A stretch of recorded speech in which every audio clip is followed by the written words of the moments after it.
Hello from Nashville, Tennessee. My name is Kelly Murray. I have an Illinois law license. I have a Tennessee real estate license. I am on the faculty of a top 20 law school.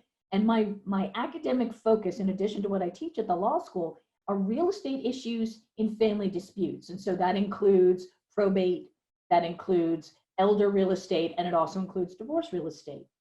And I was teaching my divorce real estate training, which I started in 2008, started teaching in California in 2009, but it was still in 2008. And an agent in my divorce real estate class raised her hand and said, "Professor, what about the Clue report?" And I didn't have a clue what a Clue report was. And so she explained what it was and some of the issues she had seen. And I realized, wait a minute, this is something that we need to be thinking about because it affects buyers, it affects sellers, and it also has a significant additional impact in family disputes. And so that's how my interest in Clue Report started. What I want you to do, if you have the PDF, if you look at the second page, these are our 3 takeaways. So we have 3 takeaways in this class: get a Clue report before closings and listings. So the first learning objective is to confirm the critical role of a Clue report. It is an actual document. It has information that is not just relevant, it's material to the insurability of the subject property, whether you're the buyer's agent or the seller's agent. So we'll be talking a lot about that piece. The second outcome is showing you how to assist your sellers to get the Clue report and how to assist your buyers in indirectly getting the Clue report. And basically, I'm previewing the fact that only the named insured seller has direct access to a Clue report, which means when you're the buyer's agent, your client does not have direct access. So what are some of our indirect strategies, how to get this information? And then number 3 is a simple script, 1 sentence. It's actually a question for you to add to your listing presentation or your phone call to a for sale by owner to stand out from others. And with this 1 question, you can show why a realtor is necessary for sale by owner, given information that isn't included in those for sale by owner website services. And I'm speaking generally. I haven't examined what's on them, but I know Clue isn't on them because Clue is not really used in traditional residential real estate with real estate licensees. If you turn the next page, you have some information about your faculty. So that includes me and our co-founder at divorcethishouse.com, Wendy Wassell. Turn the page again, and you're looking at our table of contents. So our table of contents is showing you the sections of this class. And so the first section is our Clue quiz with 2 case studies. So that's how we'll get started. Then Clue data points. What does Clue actually contain? What is it looking for? Where's the data coming from, and why does that matter? There are also 2 federal statutes we need to look at, and these are the same 2 federal statutes that govern your credit report. Now, Clue is not a credit report. It's still governed by the same federal statutes because Clue itself has credit, personally identifiable information. A Clue report is considered a credit reporting agency. And so we'll be looking at that. Following in the middle of our table of contents, we have the Clue survey and statistics. So we know that Clue is not widely used in residential real estate. It's not regularly used. How do I know this? There are 2 national surveys, 2014, and the data was updated in 2016. Turns out America is 3% even more clueless from 2014 to 2016. We'll be looking at that data so that you know when you mention Clue, you're talking about something your buyers have never heard about and your sellers have never heard about. What does that do? That shows them they need to be working with you. They need a realtor, and they need to be working with you because you know more about what's needed to help protect that transaction. Following that is the Clue gaps in residential real estate, which is based on these statistics, we know Clue is not regularly used in residential real estate. We're going to look at some strategies as the buyer's agent and different considerations as the seller's agent. But each side of the transaction should be thinking about Clue. It's not just a buyer's issue. This affects the seller also, and that's a little more counterintuitive. And then finally, we will wrap up with 2 things: how to get a Clue report. I will put the link in the chat. And then also the 1 key question for your listing presentations. So with that, we're turning to the page that actually has a page number. It's page number 1. And this is what about the Clue report? We have some Clue quiz questions and learning outcomes. So let's just jump right into that. Number 1, what does Clue stand for? You can't mention the Clue report as part of a listing presentation if you don't know what the acronym stands for, because what the person could follow up with, well, what does Clue stand for? So here's what it stands for: comprehensive loss, comprehensive loss, underwriting, exchange. Now, why am I making you write this down? Our brains are wired to learn by handwriting. When we type, the information just passes through like a transcriptionist. We are not securing. Oh, so we have a question in the chat. If you look just above in the chat is the PDF download. The URL is in the chat. Copy and paste this URL in a browser and you can download. All right, so let me try and share screen. I can always undo sharing screen. Let me see if I can find my PDF. Here we go. Oh, I'm still here. So I'm sharing the PDF. I'm just going to move the chat out of the way. My screen sharing is paused. Resume. All right, so can everyone see the PDF? So this is what I was talking about. This is the faculty page. This is the table of contents. Okay. All right, great. Thanks for letting me know. The one thing, since I can't hear you, I'm definitely dependent on the chat. So please jump into the chat if we need to talk about something. All right, so this is page 1. This is numbered page 1. And what we're going to do is go through, we started with what does Clue stand for? Comprehensive loss, underwriting, exchange. That's what Clue stands for. Comprehensive loss, underwriting, exchange. Comprehensive loss, underwriting, exchange. So if someone asks you what it stands for, you have to know what the acronym stands for. So number 2, Clue covers houses, insurance claims on houses. What else? It covers 2 other things. So write in the chat if you know the 2 other things that Clue covers. Clue covers houses, people, and cars. There's actually a Clue report for insurance claims on cars. A+ in the chat. Yes, that's what Clue also covers. We're going to be talking about houses and people. We are not going to be talking about cars, but it works the same way. So Clue covers houses, people, and cars. Number 3, number 3, Clue covers how many years of insurance. And I have 3 numbers I want you to write down. Are you ready? I want you to write 7-5-3, and then we'll talk about it. So in the box next to number 3, you're writing 7-5-3. 7-5-3. Okay, Clue goes back 7 years. The Clue database. So all of the insurance underwriters who subscribe to Clue, the big brand insurers and other insurance underwriters, they send to Clue their claims history every month. Clue collects it, targeted to a particular house going back 7 years, a person going back 7 years, and a car going back 7 years. The database goes back 7 years. And why are we talking about 5? 5, there's a home seller's disclosure report. This is what the seller can ask Clue to provide. And what Clue will do is redact. We'll take out personally identifiable information like the seller, the named insured's name, social security number, date of birth, all of that credit-related information gets redacted.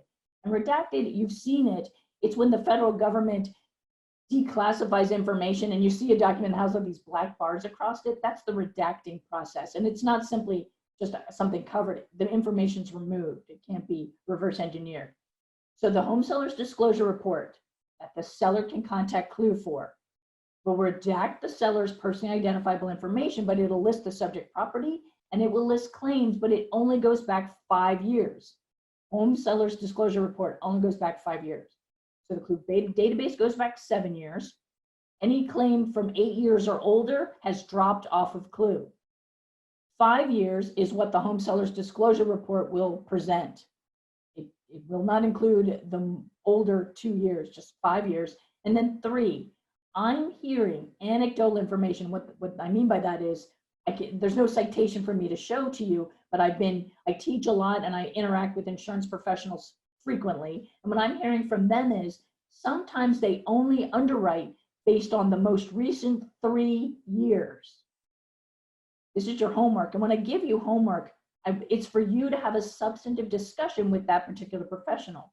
And so your homework is to talk to the insurance professionals you refer your clients to, your buyers and your sellers, and ask them, how does your underwriting work? Do your underwriters look at 7 years of Clue history? Do your underwriters look at 5 years? Or are they just focusing on the most recent 3 years? And what that means is that's what will affect the insurability of the house and the price of the premiums. And one sidebar on house insurance, risk is based on the likelihood of the named insured filing a claim. It's not that the insurance company knows whether this house is a lightning rod and it's going to be struck by lightning 3 times in the next year. They don't know that, or may not know that. They're looking at data points that would suggest a higher risk that makes it look like this person is more likely to file that next claim. It's the human adjuster cost. Yes, acts of God cost the insurance companies a lot of money, and you're in California, so you don't need me to tell you that. But the main cost in insurance underwriting is needing a human adjuster to get involved, regardless of the size of the claim. That is a cost they're looking to adjust against. And so house insurance is underwritten based on the risk of the applicant filing that next insurance claim. They're looking for that. All right, so we had 7, 5, and 3. So now number 4, who has direct access to Clue between the seller and the buyer? Go ahead and write in the chat if you know the answer. I gave you the preview at the start of this session. Who has direct access? The seller, the buyer, the seller and the buyer, or no one? Go ahead and write in the chat who has direct access to Clue. You should know this already because I told you at the start, only the seller. And next to seller, I want you to write named insured. Only the named insured seller can access the Clue report, which means the buyer who needs to know what's on the Clue report has no direct access. We just need to put that out there. Buyer has no direct access. And so we'll be talking strategies for the buyer to get information that's needed without having direct access to the Clue report itself. Number 5, what percentage of insurance underwriters subscribe to Clue? The percentage is 90%, 90% subscribe to Clue. All right, so 90% subscribe to Clue. And then number 5, does pulling, this is a trick question, I'll just tell you that right now. Does pulling a Clue report affect your credit score? Is it a hard hit? Is it a soft hit, or is it a no hit? Go ahead and write in the chat. Is it a hard hit? Is it a soft hit, or is it a no hit? This is important. It's a no hit. It is a no hit. And thank you for participating. And it's great that you're participating, but we need to keep in mind it's a no hit. So wait a minute, that is confusing. How can the same statutes that govern your credit report and your credit score with the 3 credit bureaus, how can those same statutes govern Clue and Clue doesn't affect your credit score? It doesn't. So it is a no hit. Pulling the Clue report is not a soft hit like applying for too many mortgages. It is a no hit, and that is really important. All right, so we have, I'm going to give you a sidebar right now. Does insurance follow the person or the property? Clue, I'm talking about Clue, not named insurance. That's a different class, and I actually teach this in a different class, the different types of insurance. But Clue, insurance claims follow people and houses, and this is an important sidebar to do right now. If someone is insured as the named insured for their house and insured as the named insured for their car, so let's say 2019, she filed 1 insurance claim on her house, and in 2019, she filed 1 insurance claim on her car. What do these 3 Clue reports look like for 2019? There will be 1 house insurance claim in 2019. Doesn't mean there aren't older ones, but it means in 2019, she filed 1 insurance claim for her house. That's 1 claim indicated on the Clue report for the subject property. Then the car, she filed 1 insurance claim on her car. Her car's Clue report will have 1 insurance claim. How many insurance claims will she have on her personal Clue report? Go ahead and write in the chat. How many insurance claims will she have on her personal clue report for 2019? 2, she will have 1 house claim and 1 car claim. Because when they underwrite anyone, they pull your personal clue report. They look at your insurance claims history, your history as a filer of potential insurance claims for the previous 7 years. Well, unless they're only looking at 5 years or 3 years, which is their choice. But your personal clue report goes back 7 years, regardless of you've had 3 cars since then and 2 houses since then. Your personal clue report has your clue claims. So insurance claims do follow the person in that way. That's how they follow the person. That's different than talking about who's a named insured. That's a totally different subject, which we're not going to cover in this session. So let's jump back in to the bottom of page 1. We have 2 case studies. The first one appeared in the Washington Post. It was written by a buyer's agent, a real estate licensee who was the buyer's agent in this transaction. And what she was describing is her buyers went to their insurance broker who shared with them what was on the clue report, did not give them the clue report, shared what was on the clue report. And they learned that the sellers had filed an insurance claim for tree damage to the roof. The insurance company paid to remediate the trees, paid to fix the roof, and the sellers did not disclose the tree damage or the roof damage. They had fixed it. They did not disclose it. So this was not in the property condition disclosure. This buyer learned about this incident from the clue, well, from the insurance broker underwriter who told them what was on the clue, did not give them the clue. So because that would be illegal. That would violate federal fair credit laws. All right. So once the buyers knew about the tree damage to the roof, guess what they did? They got a roofer to come inspect the roof, and they retained a tree expert to make sure there were no other trees that were about to fall on this house. They only did that because they knew about the insurance claim of tree damage to the roof. They'd already had a home inspection. These were done in addition to that because the clue report showed them something else to look for. Now, if you also look at the second case study, this was an article written by a real estate lawyer in Wisconsin in 2004. It's one of the few articles I've seen of a lawyer other than me writing about clue reports related to real estate. Now, I write about it in related to divorce real estate. This real estate lawyer, and the title of his article is Clue Reports, a Tool to Discover Property Problems. Now, go ahead and write in the chat yes or no to this question. As the buyer's agent, should your buyer learn about property problems before buying this house? Yes or no? Should your buyer learn about property problems before buying this house? Which is why the buyer may have a strategic consideration with clue, but substantively, the buyer needs to know what's on that clue report for the subject property. The buyer needs to know. The seller has different considerations. We will talk about all of that. But this article is titled Clue Reports, a Tool to Discover Property Problems, and he hypothesizes about a lightning strike. Did that lightning strike, according to his article, compromise the flat screen TV? Did it just short out the electronics, or did it compromise the wiring to this house? Did it cause a fire? Was the fire damage repaired? These are things that would change what your home inspector would look for, and we cannot blame home inspectors for not knowing about an insurance claim. The home inspector would inspect differently, would look for additional things based on this knowledge, which is why you would want to learn what's on the clue report as the buyer's agent before the buyer's home inspection is done. And the home inspector is not your roofer. You may need to recommend that your clients retain a roofer to check on the roof if the roof has been repaired during the insurance process, because there's another sidebar on that. If insurance claims is paid by the insurance company and the repair is either not done or is done insufficiently, like a roof, and there's further damage to the property because of the lack of repair or the deficient repair, this house becomes uninsurable. Did you know that? The house is uninsurable for the failure to repair based on the clue, the money that was paid by the insurance company, or a shoddy repair that makes the house uninsurable, which is a big deal for your sellers because the buyer they need to get a mortgage can't get insurance. If you don't have property and casualty insurance, the mortgage will not fund. The house cannot be purchased. All right, so let's turn to page 2.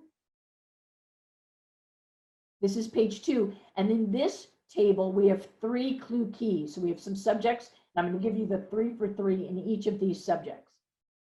All right, so 3 for 3, the source.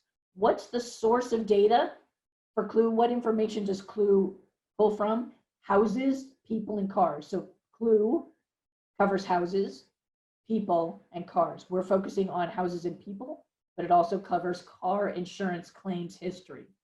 Now, 3 for 3 duration, the number of years, we covered this 7-5-3, 753, and we discussed that at length, why those different dates matter.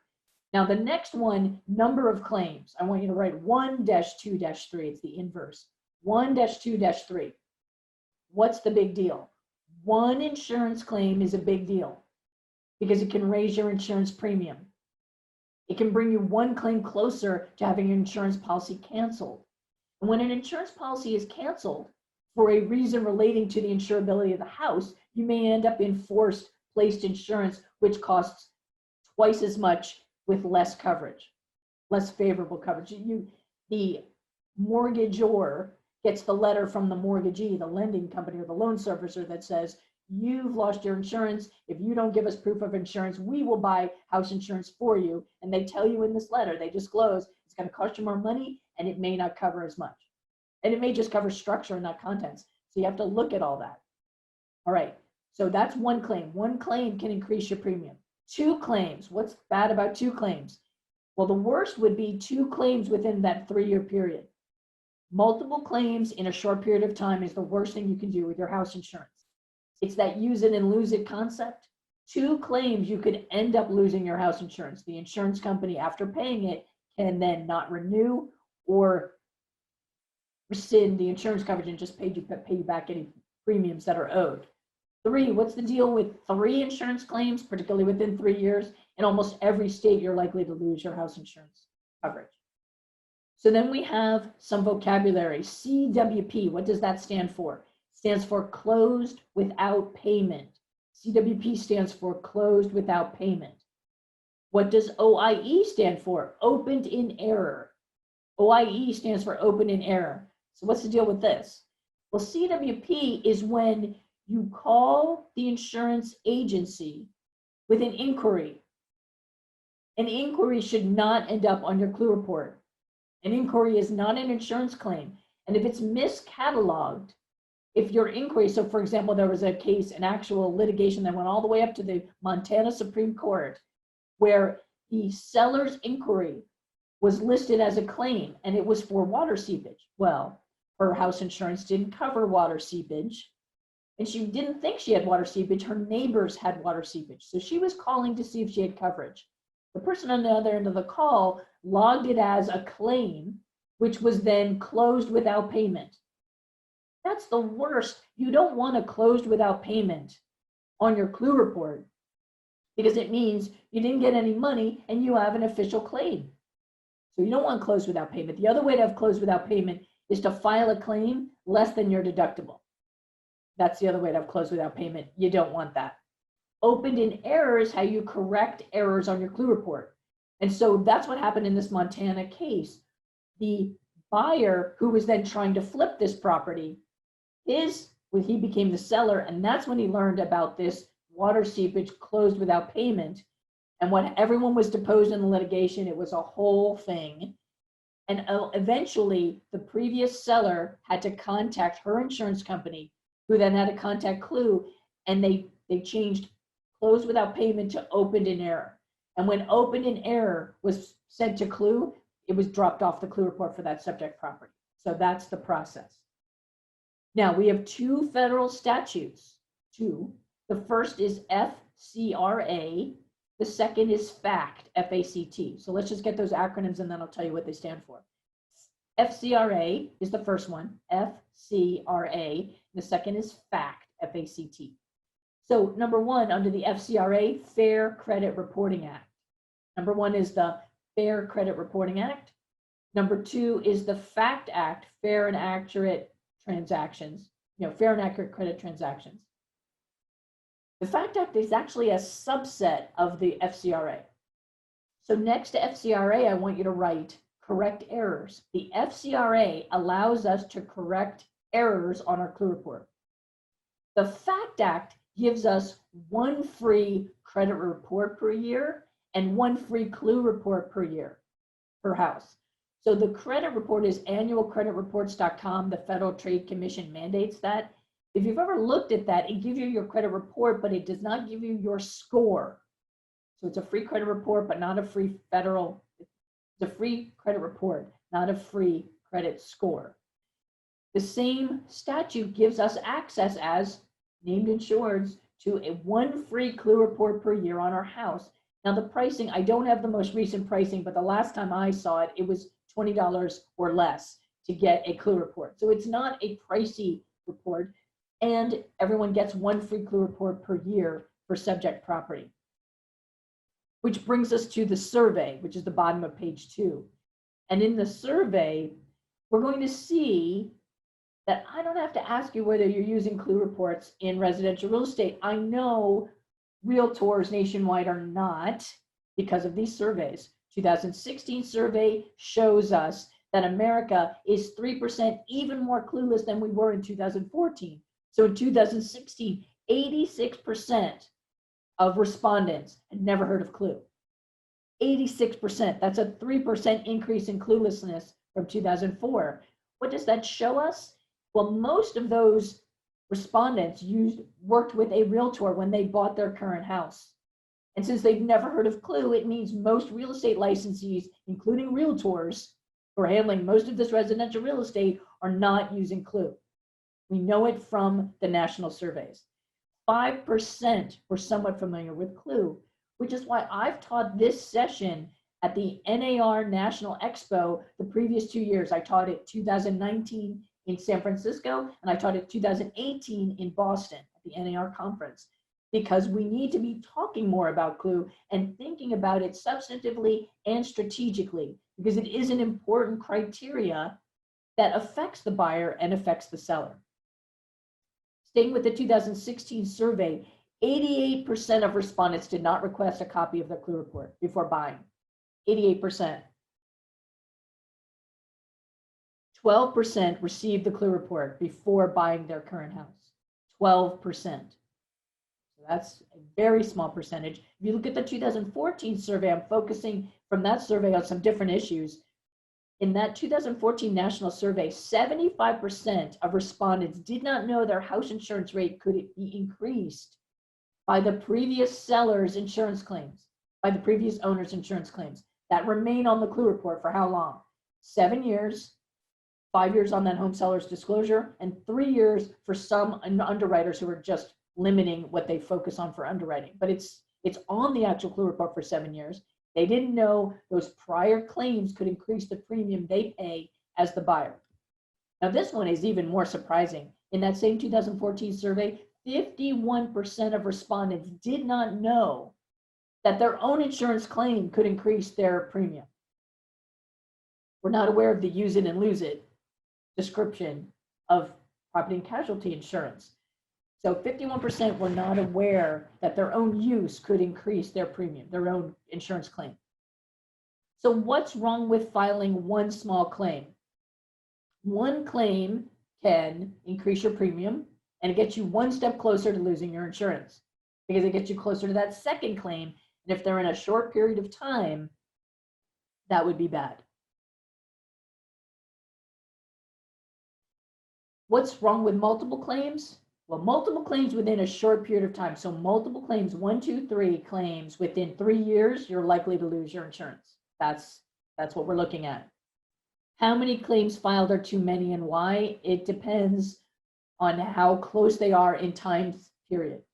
So within 3 years, 1 claim's not good, 2 is bad and you can lose your insurance, 3 means you'll probably lose your insurance. So now let's look at the table about the consequences. What is the percentage that insurance premium may increase? What percentage is that insurance claims may increase based on 1 claim? It depends on the type of claim. So what may increase your premium 13% from 1 claim? That answer would be fire. Fire is the big ticket item, the big scary one. And so fire can increase your premium by 13%. This is a national average.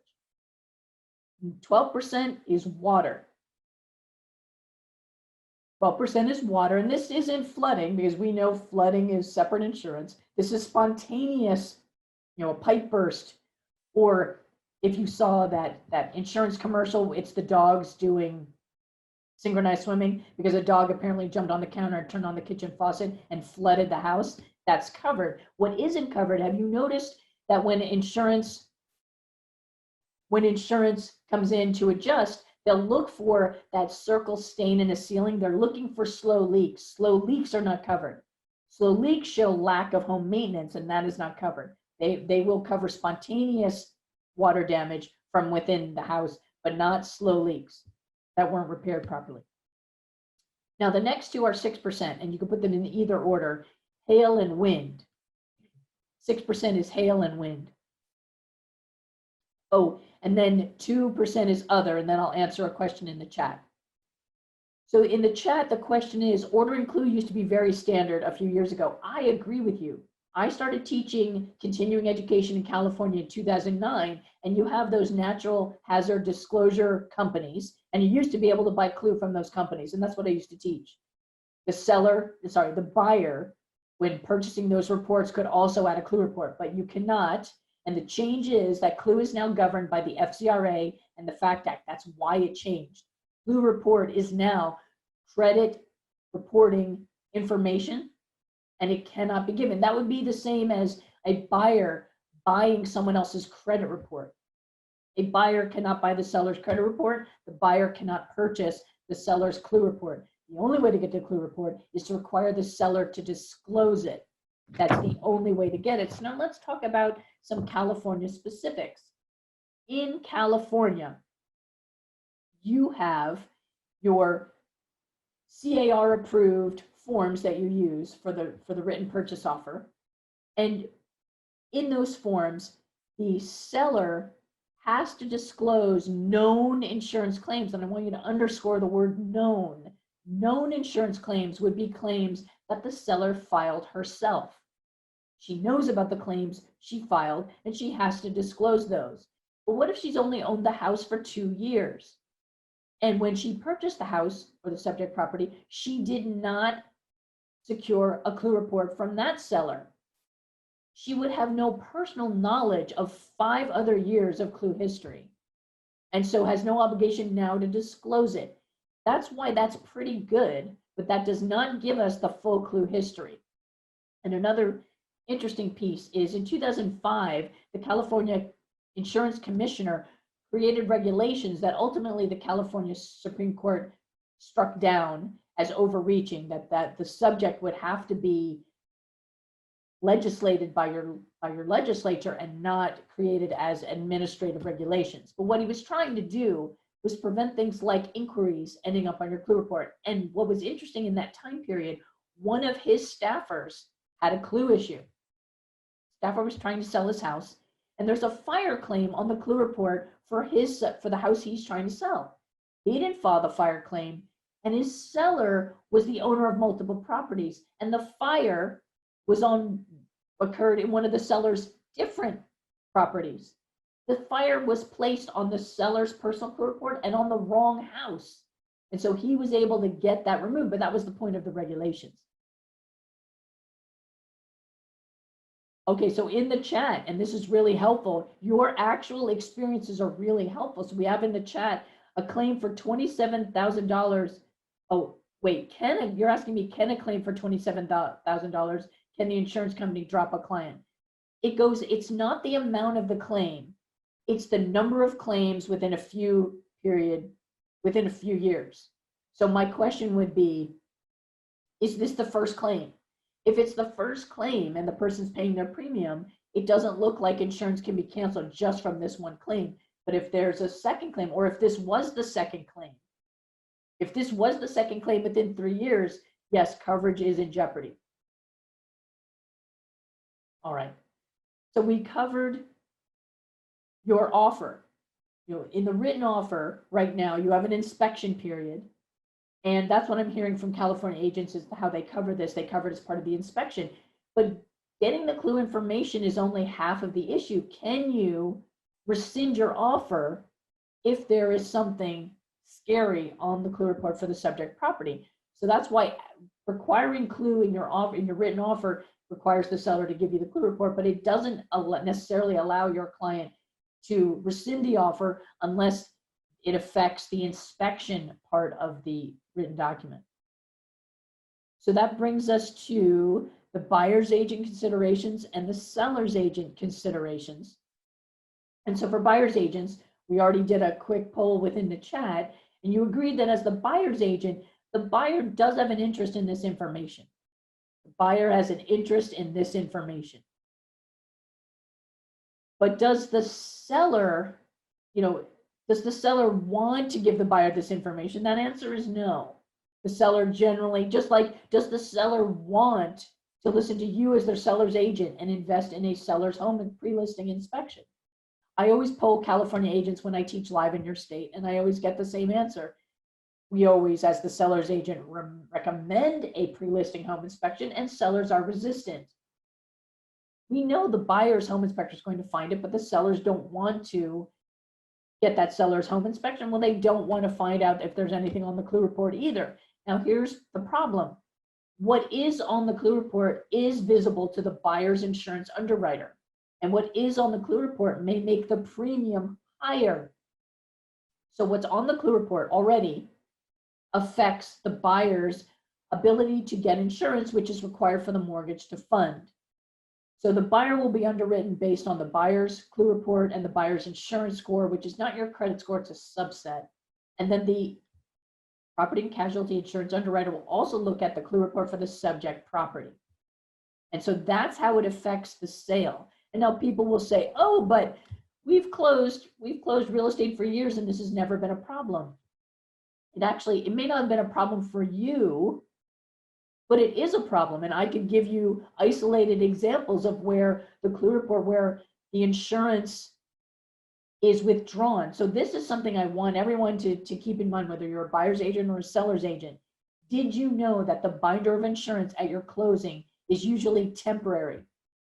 Did you know that the binder of insurance at your closings is usually temporary insurance? What that insurance company is doing is giving themselves 30 up to 90 days after closing to complete their due diligence, including looking at the clue report. And so you don't want your client to buy a house as the buyer's agent and 1 month later, to have their big brand insurance company return 11 months of premium. This happened in Ohio. A realtor, real estate licensee who was a member of NAR, bought a house, and 1 month later, his big brand insurance company returned 11 months of premium. Why would a big brand insurance company return 11 months of premium? Because after closing, they did their due diligence, and there were 3 reasons that they gave him for rescinding their insurance coverage. Number 1, the roof had an insurance claim and the previous owners did not repair the roof, which means he bought this house without knowing that the roof had been damaged with an insurance claim. Do you think he paid too much for this house? I think he paid too much for this house. So that's first, the roof, insurance claim, not repaired. Second, front steps, same issue. They filed an insurance claim. The previous sellers filed an insurance claim on the front steps. The insurance company paid the money and they didn't repair the steps. And third, the insurance company wrote in their rescission letter, you have too many claims on this property. We won't insure you. We're giving you back 11 months of premium. So his options were limited. His house was barely insurable and he ended up in force-placed insurance, which cost twice as much and covered less. So it may not be happening to you, but it can happen. And we know every buyer would want to know this information. Now, sellers, the last time I taught in Northern California live was at your Association of Realtors, so the Santa Clara County Association of Realtors, the end of January 2020. So that was the last time I was there. And between day 1 and day 2, we had an agent meet with one of her listings. So she was talking to a seller, she was already the listing agent, and she had this discussion about the clue report. Came back and said, shared with the class and with me what he said to her. And he said, that's why I love working with you, because you know what you're doing. She gave him information he hadn't heard from anyone else. Now, she knew how long he had owned that house. And if someone's owned the house for 8 years or longer, all the insurance claims on Clue are theirs. All the insurance claims on the Clue report are theirs if they've owned the house for 8 years or longer. And we know 5 years are what will show up on the home seller's disclosure, and 3 years is what some insurance companies are looking at when they underwrite. All right, so we have a sidebar question in the chat, which I'll answer. If you have a claim on the house, on your primary residence, and then another claim on your rental property, it's not going to affect your house, but it makes you less insurable the next time you apply for insurance. So having multiple claims on different properties does not make those properties riskier. It makes you riskier the next time you apply for insurance, because they will look at your personal clue report and they will see that you have multiple claims as the named insured on multiple properties. Now, I hope, and we could ask an insurance underwriter this, I hope that they would take into consideration that it's different properties for different reasons, but the clue claims on your personal clue report would show that way. So how does a buyer obtain the clue report? The only way for the buyer to get the clue report is to require the seller to disclose it, and that would be an additional clause in the offer. It's only 50% of the issue. Getting the clue report doesn't mean you can rescind your offer based on what you find on the clue report. And those forms you use, you are licensed as real estate agents in the state of California, and so you are authorized to use CAR forms as members of the National Association of Realtors. And that means the lawyer wrote those forms, and you are authorized. It's not the unauthorized practice of law, so long as you use those forms for residential real estate for an actual transaction. You can't use them for any other purpose. You're actually writing a binding contract. So in terms of adding a request to requiring the seller to present a home seller's disclosure report on the clue is only 50% of the issue. All right, so there's a question in the chat. If the buyer buys a house that has insurance claims on it, the underwriter knows before the insurance issues, the underwriter knows about those claims. And so what the insurance company may do is increase the premium based on prior history. So that's how the seller's insurance claims, or even this 2 sellers ago, remember, clue goes back 7 years. So the house has its own insurance claims history. My first question is, how many people have owned this house? If 2 people have owned this house in the previous 7 years, there could be a mix of claims between these 2 sellers. So the way the question is phrased, the buyer would take a hit on the clue report. The house has insurance claims from all previous sellers going back 7 years. That's what's on the house's clue report. The claims inherited by buying this house do not show up on the buyer's personal clue report. So let me know if that didn't answer the question. The buyer only has insurance claims on the personal clue report from the times the buyer was the named insured on a different property. Those are the only clue claims on the buyer's personal clue report. And once the buyer becomes the owner and files a claim on this property, that will add to the clue history. Clue follows the house for 7 years, regardless of owners. Let's say there are 7 owners in the previous 7 years. Flip, flip, flip, flip, flip. There could be 7 insurance claims, one from each owner. They follow the house. The individuals have only have on their individual clue report the claims that they filed. And Professor Murray, this is Jody. I just have a quick question that's in the Q&A box that might go back and relate to this. Is how many years back does a clue report go? And you say it follows the house. So could that be indefinitely? Clue goes back 7 years. Clue itself goes back 7 years. And so a claim 8 years or older is no longer on Clue. 5 years will be what's included when the seller requests Clue to provide the seller's disclosure report, which redacts all the seller's personal information. Doesn't mean the house doesn't have 2 more years of Clue history. It means the seller's only disclosing the 5 years in that report. And I don't know why it's only 5 years. Maybe because it relates to the practicality that the underwriters don't consider a claim 7 years ago as predictive of what's going on with this house now. And then 3 years is what I'm hearing anecdotally. So a Clue report, a Clue claim will stay on the house's Clue report for 7 years, regardless of who the owner is. The house has its own Clue report. All right, so now we have a question in the chat. If you requested the Clue and review it and find it has issues, can you back out under your due diligence timeline contingency? So this is my question to all of you. I've heard some agents think that they can put it, they could get out. Well, first of all, here's the first answer is if the Clue prevented your loan from funding, that would be a financing contingency. But that's pretty extreme. What normally would happen is the insurance premium would be increased because of what's on the Clue report, what's identified. And so my concern, and this is why what I would like to see all state associations of realtors think about, is to write language that you as their members can use, both to request the Clue report and to create a contingency. And none of you should write your own Clue contingency.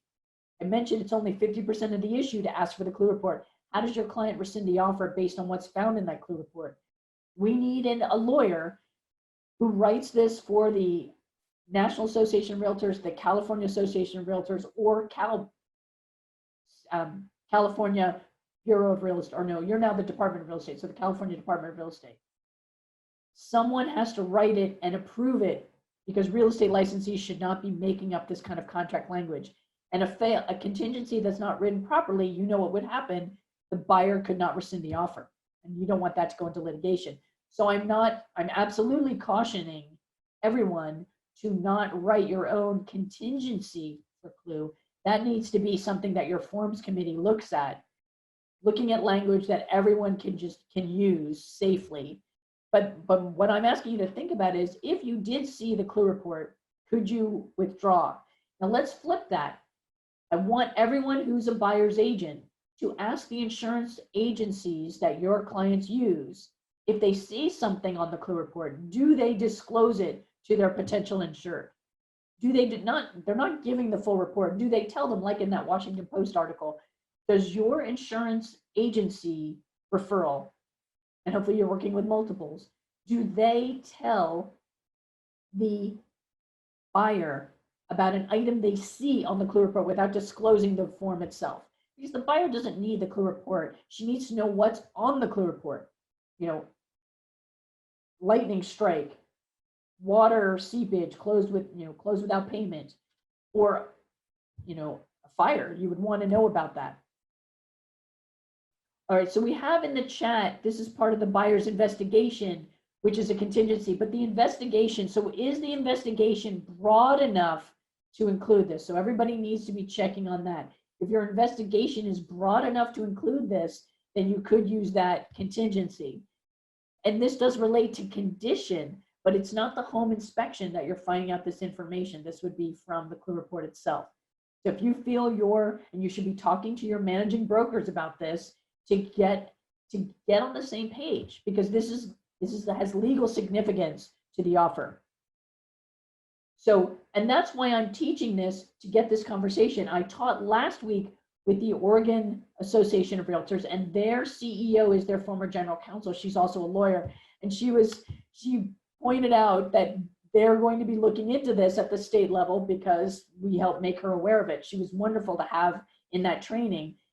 And so I just want this to be an issue so it's not an issue, meaning I want this covered. I want agents to have language that's already been written by a lawyer and approved for their use for protection. Now, what's the downside though? And we need to talk about this. What's the downside? If you're in a bidding war potential, does this make your buyer's offer less attractive? Does it make your buyer's offer less attractive? And so that's usually the reason why agents say, oh, I don't want to even put this into an offer, because the seller can just look at multiple offers and say, well, this one looks more difficult. So then that brings us to the seller's agent, and then I will answer what is recently added to the chat. The seller's agent, how does the seller get the clue report? And let me go ahead and add the URL. I'm adding to the chat the URL to get clue. So please copy and paste this URL. This is what the named insured can do. The named insured can either call Clue, which is owned by LexisNexis, or fill out their online form. But this URL shows you that process. So this is how the seller, who's the named insured, can get the clue report. Now, what's the impact? A seller who's owned the house for 8 years, and you can ask the seller, have you filed any insurance claims? And sidebar, if the seller's owned the house for 8 years, and the seller, that means the seller knows the scope of claims on the clue report. The seller's already obligated in California to disclose what she knows. I mean, this is already happening in California. So the first step is, how many years has your seller owned the house? If the seller has owned the house for 7 years or longer, she knows all the claims she filed. She already has an obligation to disclose. That's already required in California. But if she's only owned the house for fewer than 7 years, now we have some history she may not be aware of, and she would be unable to disclose that from personal knowledge if she didn't see the clue report. So a longer term owner, this becomes a favorable selling point, is my pitch to you, and what you can talk to your sellers about. If the clue is clear, having your seller pull the home seller's disclosure report, which has 5 years of clue information to give, makes this house even more attractive for purchase, because it means the underwriting, the insurance underwriting, is going to go more smoothly because there are no claims. There are no claims that they would take into account for establishing the risk of insuring this house and the amount of premium. All right, so now let me look at what's in the chat. All right, so the buyer has 17 days.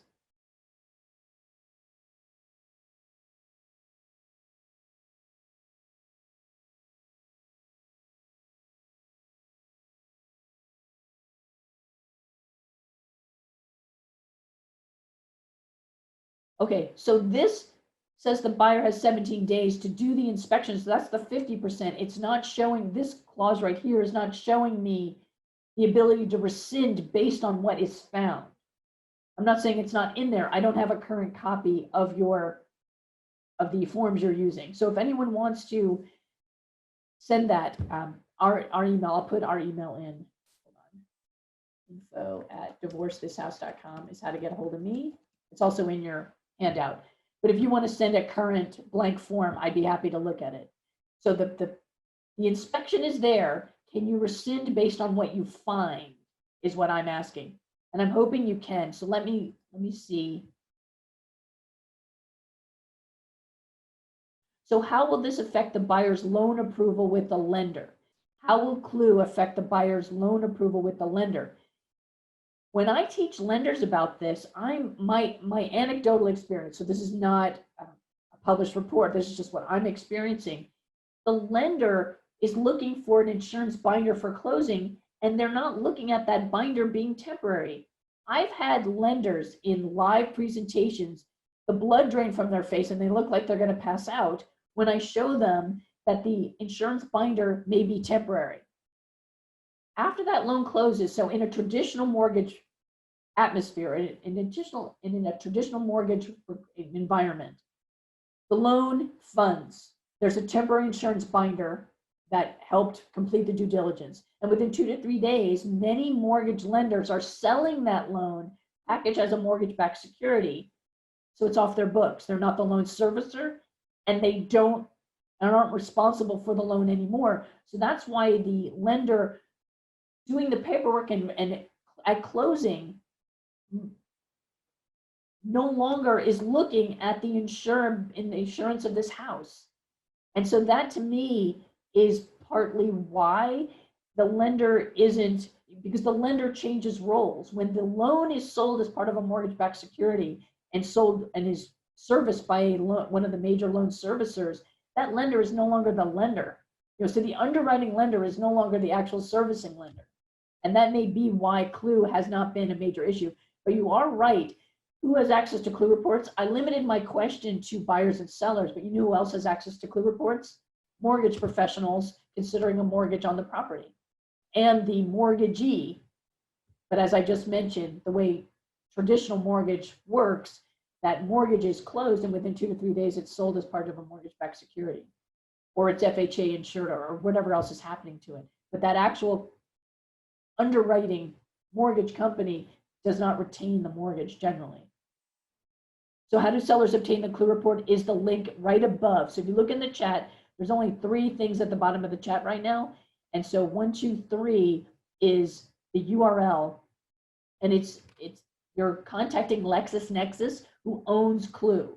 So LexisNexis owns Clue, and that's their page. They're required by the Federal Trade Commission to show consumers how to get the Clue report. Only the named insured is eligible, and the Clue report will be mailed to the subject property. That's what will happen to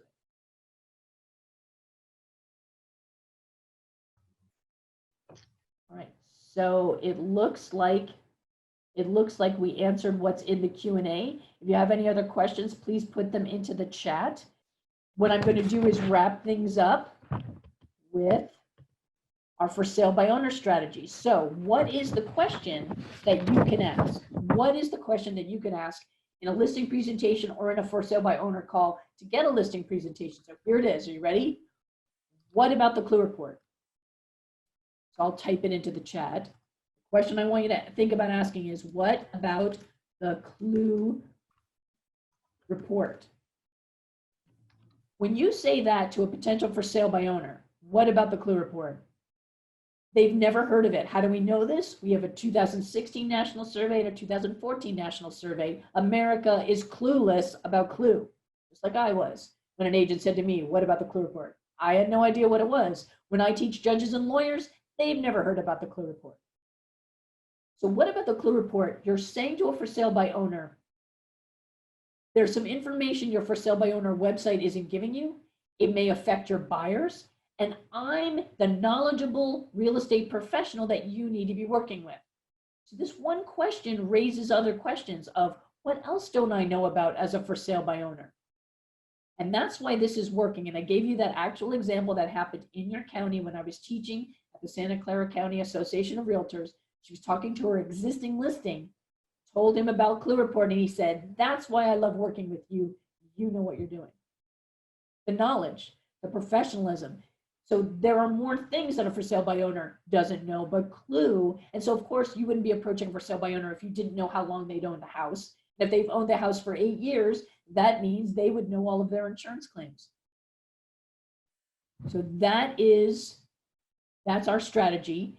And what you can do in terms of a scary story, you need to contact your insurance professionals. What have they seen going wrong with underwriting a house for a buyer, a subject property that had some previous Clue claims? Did it prevent the insurance did it block the insurance binder? Or after closing, did they rescind the insurance? Or did it increase the premium?